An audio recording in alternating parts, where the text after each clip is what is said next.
Allez, première demi-finale de cette catégorie ici à Trégueux pour cette épreuve de Coupe de France. Et remis de bord, on va attendre de prendre l'intérieur. Il y a eu un petit peu de contact à l'entrée de ce premier virage.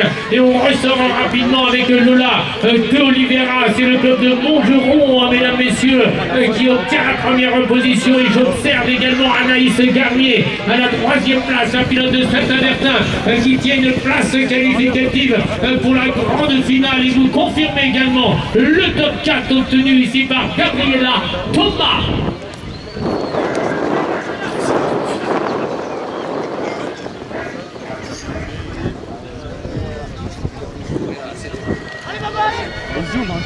Allez, en plein centre de la piste, un pilote du club de Sarian, Camille Brouchier, bien sorti, mais regardez bien sur les intérieurs. C'est Lorient BMX, c'est Louise Boisson qui a fait la différence sur son nouveau vélo Supercross et qui s'envole littéralement dans cette deuxième ligne à la deuxième place. C'est Méline Videlo, Saint-Brieuc qui a pris la roue arrière de la pilote de Lorient à la troisième position. C'est bien Camille Brouchier et la quatrième et dernière place qualificative pour la grande finale des U17 filles. Elle est pour le BMX roller de skate de 3 avec Maud Sorg-Goulon.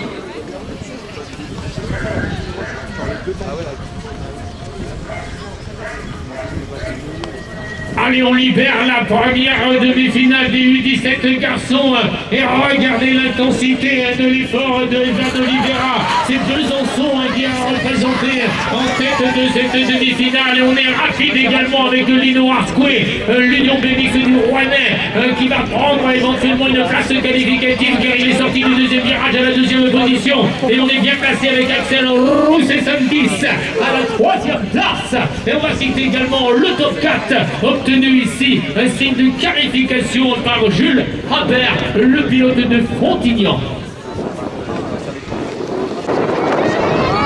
Ça y est, la grille vient de tomber au couloir numéro 2. On est bien sorti de la grille avec Dylan Deleplanque, Bénomé Obix à la côtière, mais c'est bien la tenue jaune de Clément Rocherieux qui est le leader de cette demi-finale. À la troisième position, Maxime Kerjean est bien parti de se faire à l'intérieur.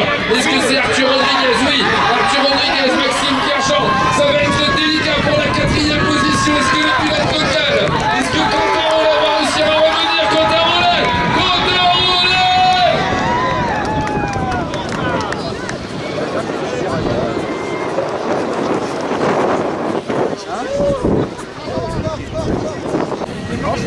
Allez, on enchaîne avec la catégorie des juniors maintenant. Et quelle sortie de grille de départ de Louis Tractier, la pilote du trésor de cyclisme qui avec autorité tente d'aller chercher une place qualificative alors que Lina Guinedo, la pilote d'Evreux, va franchir le virage de la barre de deuxième place et derrière, ça bouge beaucoup pour éventuellement revenir avec Bérénice. C'est Bérénice Favre qui détient maintenant la quatrième place et on va également se qualifier et bien pour Maïwet Kervela, la pilote d'Evreux qui va arracher la troisième place.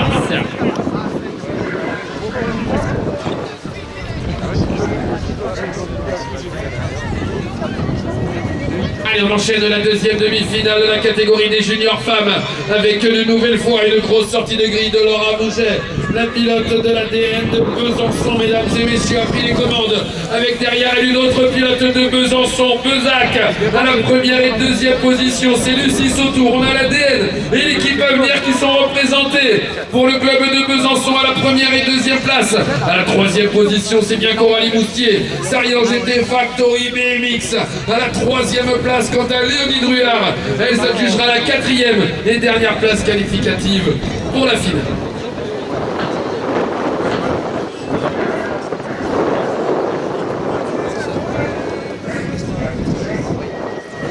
Allez chaud, encore une demi-finale de cette troisième épreuve de la Coupe de France.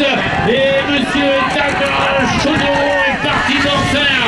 Et on s'organise maintenant avec Léo Le Bougeant à la deuxième position, alors que Zion Lévé, il fait une petite erreur là-bas dans la deuxième ligne droite et il tient encore une place qualificative car il va engager le dernier virage avec une troisième position avec Sitou Ferry qui s'est fait enfermer. Le bloc passe de Lévi Cadoré ou éventuellement le retour en pilote là-bas de l'UBB. regardé jusqu'au bout, il n'y avait pas eu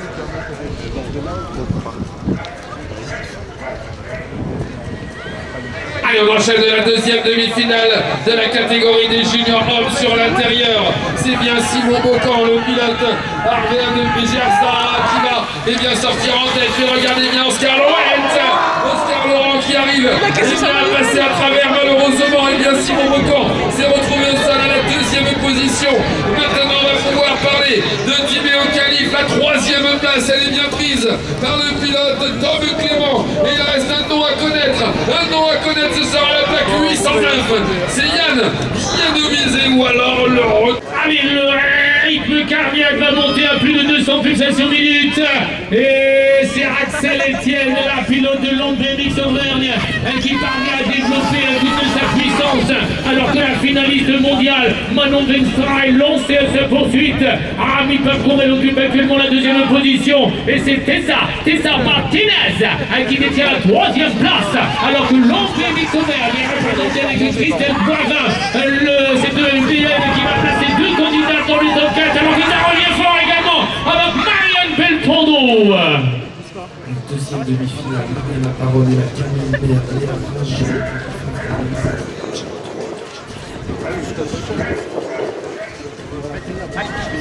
Allez, ça y est, la grille vient de tomber sur les intérieurs. La pilote colombienne qui porte les couleurs du club de Joueling Tour. Allez, ils sont rentrés en tête, ils sont en tête de ce premier virage. C'est Mariana Barade. Derrière elle, on va pouvoir voir, sur l'extérieur, c'est Léa Brinjon qui est là. On a également Charlotte Devolter qui est à la troisième position. Et c'est Marie Favrel pour le moment qui tient la quatrième place. Est-ce que Camille Maire va revenir? Camille Maire qui est en délicatesse à la cinquième place. Marie Favrel qui va aller chercher son ticket pour la grande finale.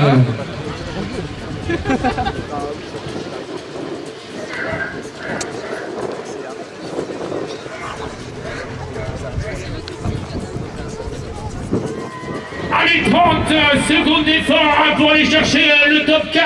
Et pour l'instant, c'est Arthur Pilar. C'est bien lui qui, avec autorité, a pris la tête des opérations de commerce. Détient la deuxième place. Et derrière, ça tente de passer. Et bien par l'extérieur avec Léo Garoyan. Oui, c'est bien Léo Garoyan qui a été chercher l'appui pour s'intercaler la deuxième position. Et Corentin Dubois qui occupe la quatrième place. Théo-Toin, Corentin Dubois.